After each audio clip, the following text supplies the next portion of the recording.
Okay, we're going to talk about the body bridge. So you can get yourself lying down and in a comfortable position. With your knees, in a relaxed position like this, I want your knees to be less than 90 degrees. If you have your knees bent more than this, you do this exercise properly, there's a percentage of you that will feel a hamstring cramp, which is no fun. So you'll start with your legs a little bit less than 90 degrees. The stronger you are, the farther you can put your feet up. What I get you to do is lift your toes up off the ground because you're going to dig your heels into the ground. So you get your toes up off the ground to start with. And before we do anything, I want you to set your neutral spine. So you're going to arch your back a little bit and then back off so you don't feel any compression. And you're going to tighten your TVA and brace.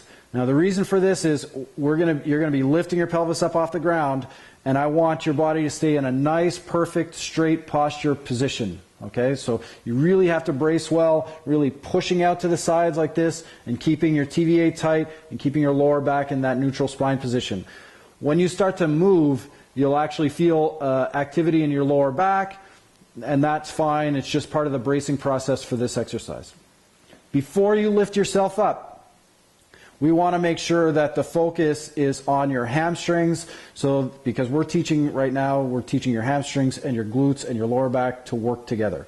So, what you're going to do is I want you to shift your body down a little bit. So what that takes is you're going to dig your heels in, you're going to tighten your hamstrings back here, and you'll see your body just shifts this way a little bit.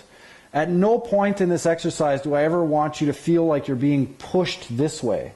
Okay, so you should feel like you're being pulled this way all the time. Once you have that little shift, I'll show you again, just relax. You shift again, that little shift like that, then you're set, you're ready to lift up. As you start to lift yourself up, I want you to maintain that little pull, okay? So then you'll lift your pelvis up off the ground. For a lot of people, what you'll feel is if you're doing the shift properly, lots of work in your hamstrings. If you're not doing the shift properly, you're pushing yourself this way, go ahead, all the work starts to happen with your quads in the front, which is not what we want, okay? So really maintain that pull, feel it working in your hamstrings like crazy, and keep your heels dug in. Then you can either hold this for a period of time or do it for repetitions, depending on if it's an active bridge or just a regular bridge. Okay? So really pay attention to that shift and keeping your body line nice and straight.